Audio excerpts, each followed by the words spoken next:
নমস্কার বন্ধুরা, এখন চলছে রমজান মাস। আর রমজান মাস উপলক্ষে আমি আপনাদের সাথে শেয়ার করব সাবুদানার শরবতের একটা সিম্পল রেসিপি, যেটা কিনা ফল ছাড়াই আমি করে দেখাবো। ভিডিওটা স্কিপ না করে এন্ড পর্যন্ত দেখার অনুরোধ রইল। আশা করছি আপনাদের সবার খুব ভালো লাগবে। তো এখানে আমি দেখুন 1 প্যাকেট সাবু নিয়ে নিয়েছি। আর সাবুটাকে আমি প্রথমে ভালো করে জল দিয়ে ভিজিয়ে রেখে দেবো।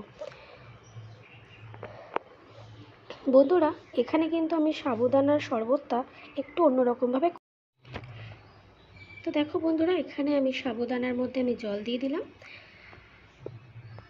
অনেকের পক্ষেই কিন্তু ফল দিয়ে বেশি করে করাটা সম্ভব হয় না, স্পেশালি এই শরবতটা তাদের জন্যই আমি করছি। ফলের পরিবর্তে এখানে আমি সামান্য কিছু উপকরণ নিয়েছি, যা কিনা আমাদের ঘরে কিন্তু থাকে। এখানে আমি নিয়ে নিয়েছি কিন্তু ঠান্ডা দুধ, আর নিয়ে নিয়েছি একটু দই, আর ভেজানো সাবু, আর নিয়ে নিয়েছি একটু কাজু বাদাম, একটু কিশমিশ, আর নিয়ে নিয়েছি একটু কলা কুচি। সব কিছু একটু গ্রেট করে নিয়ে নিয়েছি। আর এখানে কিন্তু আমি সাবুটা সেদ্ধ করে জাল দিয়ে নেব না, সাবুটা কিন্তু আমি জাস্ট ভিজিয়ে রাখা সাবুটাই আমি ইউজ করব। অনেকের হয় অনেক সময় যে হাতে বেশি সময় থাকে না, আবার অনেকে কিন্তু সেদ্ধ করে সাবুটা পছন্দ করে না। এটা কিন্তু একদমই তাদের জন্যে। আর খেয়ে দেখো বন্ধুরা, ভীষণ ভালো লাগে। তো দেখো বন্ধুরা, এখানে আমি দুধের মধ্যে আমি সাবুটাকে দিয়ে একটু ভালো করে নেড়ে নিচ্ছি। আর হ্যাঁ, আমি চিনিটাও কিন্তু আগে মিশিয়ে দিই। এবার আমি একে একে এর মধ্যে যে ড্রাই ফ্রুটসগুলো আমি দিয়েছিলাম সেগুলো আমি দিয়ে দেব।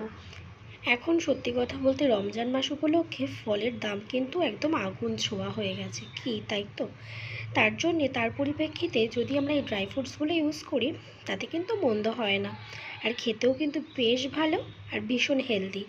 এমন ঠান্ডা ঠান্ডা তো রিফ্রেশিং একটা সাবুর শরবত, একদম যেটা কিনা খুবই অল্প সময়, আর খেতেও কিন্তু খুব সুস্বাদু আর খুব হেলদি।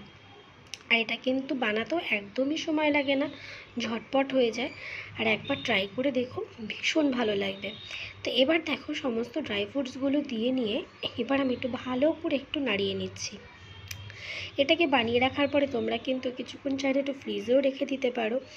যারা একদম অল্প বয়সের ছেলে মেয়ে, যারা হোস্টেলে থাকো, পড়াশোনা করছো, এদিকে ইফতার পালন করবে, তারা কিন্তু চটজলদি এটা অ্যাপ্লাই করতে পারো। দেখবে খুব অল্প সময়ের মধ্যে বেশ ভালো লাগবে। এখানে দেখো আমি দিয়ে দিয়েছি একটু মিষ্টি দই দিলে কিন্তু স্বাদটা কিন্তু একদম দ্বিগুণ হয়ে যাবে, ভীষণ ভালো লাগবে কিন্তু।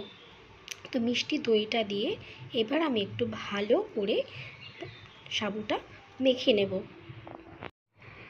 দেখো বন্ধুরা, আমার সাবুর শরবত কিন্তু একদম রেডি। সারাদিন উপোস করার পরে, ইফতার রাখার পরে কিন্তু এমন ঠান্ডা রিফ্রেশিং একটা শরবত খেতে কিন্তু সত্যি ভীষণ ভালো লাগবে। এতে যেমন হেলদি, যেমন উপকারী, তেমনি কিন্তু মন প্রাণটাও কিন্তু একদম জুড়িয়ে যায়। কি বন্ধুরা, ঠিক বলছি তো? দেখো কি সুন্দর লাগছে, তাই না? আমার তো ভীষণ ভালো লাগছে। তোমরা একবার এইভাবে একটু বানিয়ে খেয়ে দেখো, আশা করছি তোমাদের ভীষণ ভালো লাগবে। সাবু সেদ্ধ করে এটা কিন্তু করা যায়, তবে কি বলো তো, যাদের হাতে একটু অল্প সময় আছে তারা এইভাবে করে দেখতে পারো। অনেকে আবার সাবু সেদ্ধ করে খাওয়াটা পছন্দ করে না, এটা কিন্তু সম্পূর্ণ তাদের জন্যে। যারা সাবু সেদ্ধ করে খাওয়া পছন্দ করে না, তারা কিন্তু ডিরেক্ট এরকমভাবে সাবু ভিজিয়ে নিয়ে এমন চটজলদিভাবে করে নিতে পারো। আর তোমরা চাইলে এর মধ্যে কিন্তু এমনি ফ্রুটসও তোমরা দিতেই পারো, তা দিলে কিন্তু আরও দ্বিগুণ স্বাদ বেড়ে যায়। তোমরা যদি চাও তাহলে এর মধ্যে কিন্তু ছোট ছোট করে আপেল, আঙুর, বেদানা, তোমাদের যেমন যা ভালো লাগে, ফ্রুটস ভালো লাগে, তোমরা কিন্তু সেই সমস্ত ফ্রুটসগুলো কিন্তু এই সাবুর মধ্যে কিন্তু দিতে পারো। তো দেখো, আমার কিন্তু সাবুর শরবত কিন্তু একদম রেডি। ঠান্ডা ঠান্ডা সাবুর শরবত, যেটা খেলে কিন্তু সারাদিন ইফতার রাখার পরে একদম কিন্তু রিফ্রেশ লাগবে। তো অবশ্যই কিন্তু তোমরা কমেন্ট করে জানিও কেমন লাগলো আমার ড্রাই ফ্রুটস দিয়ে এই সাবুর শরবতটা। অবশ্যই কিন্তু ভালো লাগলে বন্ধুরা একটা লাইক, কমেন্ট, শেয়ার করে দিও। আর আমার বলার যদি কোনো ভুল হয়ে থাকে, প্লিজ ক্ষমা।